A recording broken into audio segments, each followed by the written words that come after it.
我們今天不聊別的，我們來聊一個每個人，哪怕你是世界首富，哪怕你是擁有无上權力的帝王，還是我們每一個普普通通的上班族，都絕對逃不掉的終極宿命。這件事叫做死亡。但我今天要告訴大家一個足以震碎你三觀，甚至可能讓你今晚徹底失眠的消息。根據最前沿的量子力學，真正的死亡其實根本就不存在。這聽起来是不是像那種街邊神棍為了賣你護身符而編造的瞎話，或者是什麼宗教團體為了拉你入會給你畫的大餅？如果你這麼想，那你就大錯特錯了。今天我們要講的這個理論，不是來自於某本發黃的古籍，也不是來自於某個深山老林的隐士，而是來自於一位真正站在人類智商金字塔頂端的核物理學家、工程學博士田坂廣志。他在2022年寫了一本在日本引起巨大轟動的書，書名就叫《死不存在》。請大家先深吸一口氣，把你們腦子裡那些關於只有心臟跳動才叫活着，只有大腦有腦電波才叫有意識的舊觀念暫時先放在一邊。因為接下來的這一段旅程，我們不僅要穿越生死的邊界，還要深入到宇宙最底層的能量海洋，去揭開那個被我們忽視了整整1個世紀的驚天秘密。這裡是意識覺醒，記得按讚、訂閱並打開小鈴鐺，這樣您就不會錯過我們的新影片。首先，我們得花點時間好好認識一下這位田坂廣志。為什麼？因為如果不了解他的背景，你根本無法理解這本書的分量。他不是那種只會坐在書齋裡空想的哲學家。今年已經72歲的田坂廣志是一個徹頭徹尾的理工男，是一個堅定的唯物主義者，或者說曾經是。他在年輕的時候，那是真正的學霸中的學霸。在日本那個學歷至上的社會裡，他一路考進東京大學，先是學核能物理學，研究生轉攻醫學，最後又拿下了量子力學的工程學博士學位。大家想一想，核物理、醫學、量子力學這3個領域，隨便拿出一個來，都是普通人窮極一生也未必能搞懂的，而他全都精通。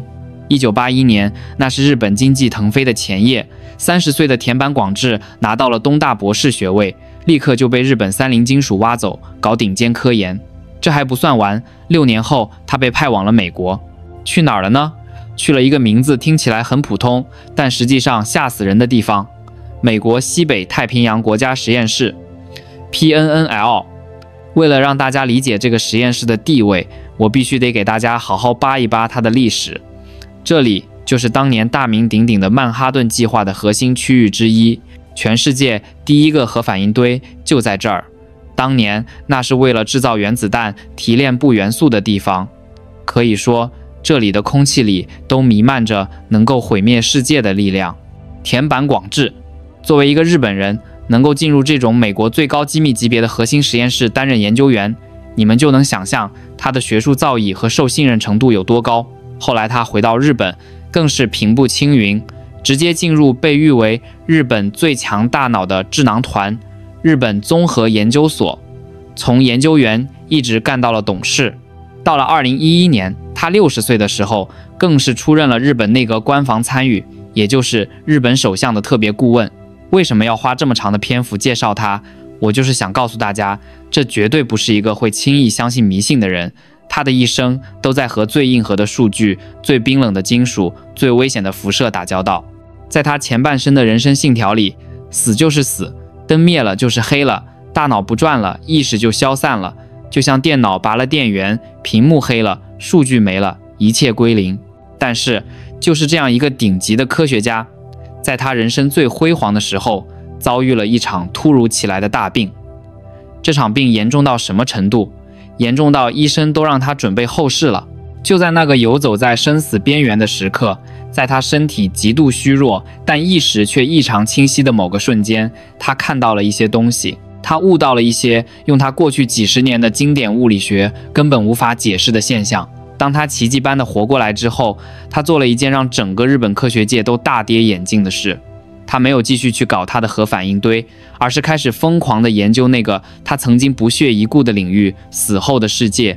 他用他那顆被量子力學武裝到牙齒的大腦，重新審視了死亡，最後寫下了這本《死不存在》。他說，我們要想解開死亡的謎題，首先得解決一個千古難題：意識到底能不能脫離肉體而存在？在很長一段時間裡，這是科學和神學打得最兇的戰場。科學派，尤其是主流的腦科學派，他們的態度很傲慢，也很直接。意識就是大腦的產物，大腦就像硬件，意識就像軟件。你把電腦砸爛了，軟件還能運行嗎？當然不能。所以人死如燈滅，不存在什麼靈魂。目前我們去醫院，醫生判定死亡的標準也是這個腦死亡或者心臟停止跳動，一切生理機能歸零，你就成了 biological waste 生物廢料。而神學派呢，不管是東方的佛教、道教，還是西方的基督教，甚至是最古老的古埃及死亡之書，他們都堅信肉體只是一個皮囊，靈魂才是永恆的。人死了，靈魂要麼上天堂，要麼下地獄，要麼去六道輪迴。但是神學有一個最大的硬傷，它拿不出證據，它只能告訴你信則有，不信則無。這對於像我們這樣受過現代教育，特別是像我們台灣這樣半導體科技如此發達，大家都講究邏輯和實證的社會裡，很難讓所有人徹底信服。這時候田坂廣志提出了第三種視角，一種基於零點場的量子視角。這個視角完美地解釋了為什麼科學找不到靈魂，也完美地解釋了為什麼神學說靈魂永恆。我們要理解這個理論，必須先搞懂兩個量子力學的硬核概念：量子真空 （quantum vacuum） 和零點能量 （zero point energy）。說到真空，大家的直覺是什麼？是不是把一個盒子裡的空氣抽乾，把裡面的灰塵、細菌、原子、電子統統拿走，裡面就空了？在經典物理學裡，是的，那就是無。但是量子力學告訴你，大錯特錯。即使在絕對零度，即使在沒有任何物質的絕對真空中，空間本身依然在剧烈地震盪。這種震盪產生的能量就是零點能量。大家可能覺得這很抽象，我給你們打個比方，想象一下，你把兩只手掌用力地合在一起，死命地互相推擠。從外面看，你的手是靜止不動的，对吧？好像沒有任何動作，但是只有你自己知道，這兩只手之間對抗的力量有多大。如果你稍微一鬆勁，或者稍微錯開一點，那股力量瞬間就會爆發出來。量子真空就是這樣，它不是空無一物，而是充滿了正能量和負能量的劇烈對抗和湮滅。它是一個沸騰的能量海洋。這個能量有多大？這可不是我隨口胡說的。我們來看兩位物理學界泰斗級人物的計算。第一位，約翰惠勒 John Wheeler。他是誰？他是黑洞這個詞的發明者，是那個搞出原子彈的曼哈頓計劃的科學巨頭之一。他說，根據他的計算，僅僅是1立方厘米的真空中，注意，就這麼一丁點大，像個方糖那麼大的空間裡蘊含的零點能量，比我們可以觀測到的整個宇宙的所有物質能量的總和還要大。聽得懂嗎？你面前空氣裡的那點虛空，能量密度比太陽核聚變還要高無數倍。第二位，理查德·費曼 Richard Feynman， 諾貝爾獎得主，量子電動力學的創始人之一。他的計算稍微保守一點，但同樣嚇人。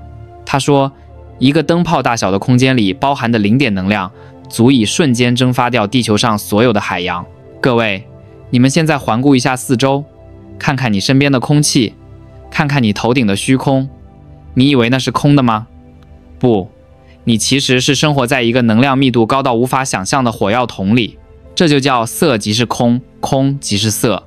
最前沿的物理學竟然和最古老的佛學在山頂相遇了。這個充滿恐怖能量的真空場，在田坂廣志的理論裡就叫做零點場 （zero point field）。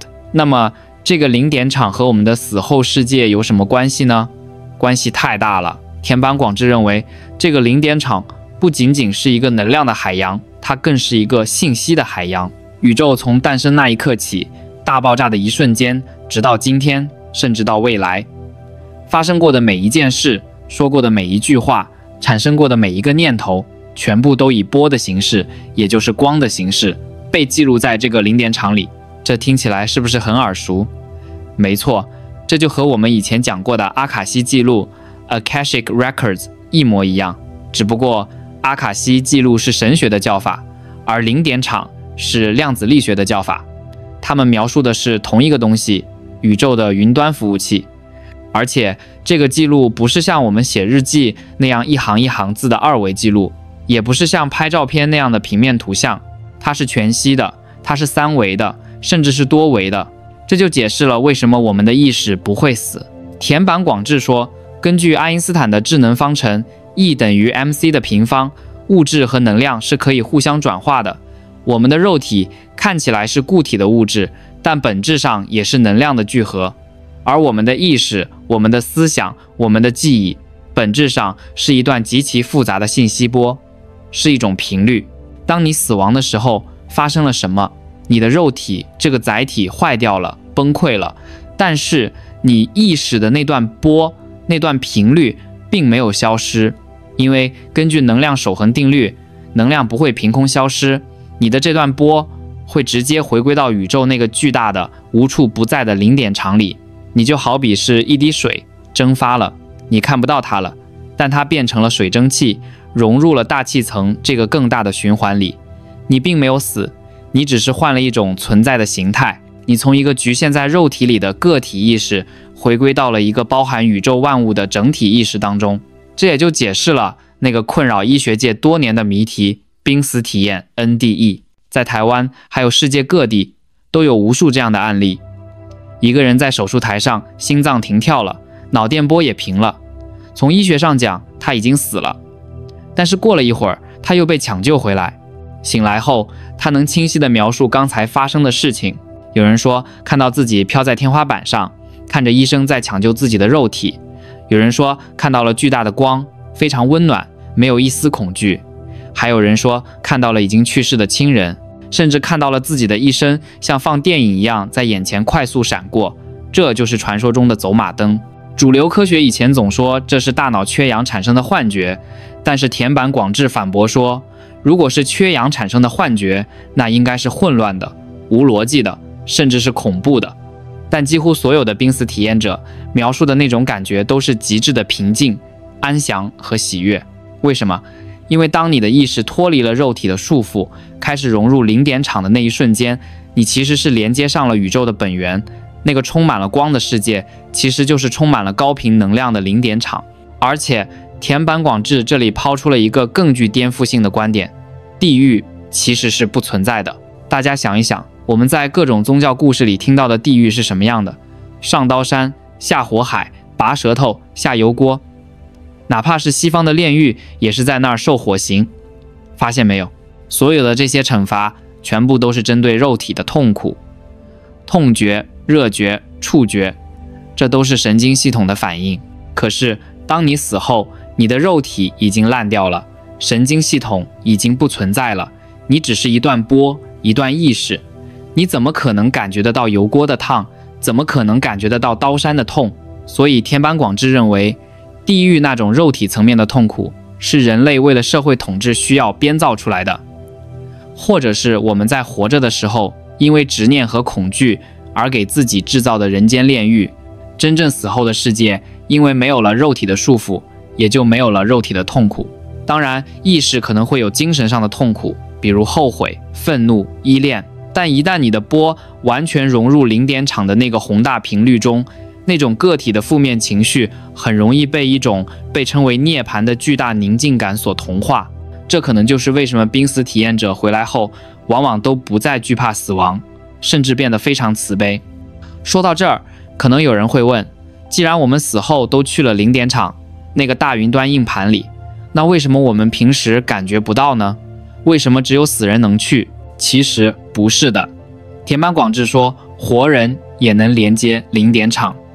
這解釋了人類歷史上所有的天才、預言家和所謂的運氣。我們的大腦分左腦和右腦，左腦負責什麼？邏輯、語言、計算、理性。這是我們現代人最常用的部分，也是我們教育體系最看重的部分。但是左腦處理的是低維度的信息，是線性的。而右腦呢？右腦負責圖像、直覺、靈感、音樂、想象。田坂廣志認為，右腦其實就是一個能夠接收零點場全息信號的天線。大家有沒有想過，為什麼愛因斯坦能想出相對論？為什麼特斯拉能發明交流電？為什麼莫扎特能寫出那些神曲？他們自己都說過，那些東西不是他們想出來的，而是突然之間流進他們腦子裡的。特斯拉甚至直接說，他的大腦只是一個接收器，宇宙中有一個核心，他從那裡獲得了知識。這其實就是因為他們擁有極強的連接零點場的能力，他們通過右腦下載了宇宙雲端裡早已存在的知識。所謂的發明，其實都是發現。這也解釋了為什麼小孩子經常會有前世記憶。大家在新聞裡可能看過，2、3歲的小孩突然說自己以前是2戰飛行員，還能準確說出飛機的型號和墜毀的地點。這在科學上一直是個謎，但是用零點場理論就能完美解釋。小孩子在學會說話之前，左腦還沒發育好，邏輯思維還沒建立，他們的右腦是完全開放的。他們不小心連上了零點場裡的 WiFi， 下載了某個已經去世的人的記憶文檔。因為零點場裡的信息是第一人稱的全息投影，所以孩子會覺得那就是我的記憶。等他們到了7、8歲，上了學，學會了邏輯，左腦開始強勢接管大腦，那個 WiFi 連接就被切斷了，他們也就慢慢忘了。所以各位，所謂的天才，不是因為他腦細胞比你多，而是因為他的天線比你靈。那麼作為我們普通人，這個理論對我們有什麼用呢？難道只是讓我們不怕死嗎？不，田坂廣志說，這個理論最大的價值在於讓我們學會如何活。既然未來的一切可能性也都以波的形式存在於零點場中，那麼我們其實可以通過觀測來決定我們的未來。這就涉及到了量子力學最著名的觀察者效應。你的意識決定了波會坍縮成什麼樣的事實，這就解釋了吸引力法則。為什麼那些極度自信，每天都在想象自己成功畫面的人，往往真的會成功？這不是玄學，這是量子力學。當你在腦海中極其生動的、帶有強烈情感地去想象一個未來時，比如你發財了，你創業成功了，你其實是在用你的右腦向零點場發送一個強烈的搜索信號。你在無數個平行的未來可能性中鎖定了你想要的那個，並且通過你的意識頻率把它吸到了你的現實世界裡。這叫什麼？這就叫心想事成。但前提是你必須得真的信，因為懷疑是一種干擾波，會切斷這個連接。所以田坂廣志這本書給我們的啟示是巨大的。對於死亡，我們不必恐懼，因為死亡不是終結，而是一場盛大的回歸。我們每個人都是宇宙這片浩瀚大海中濺起的一朵小浪花。當浪花落下，它並沒有消失，它只是回到了大海的懷抱，擁有了大海的記憶和深度。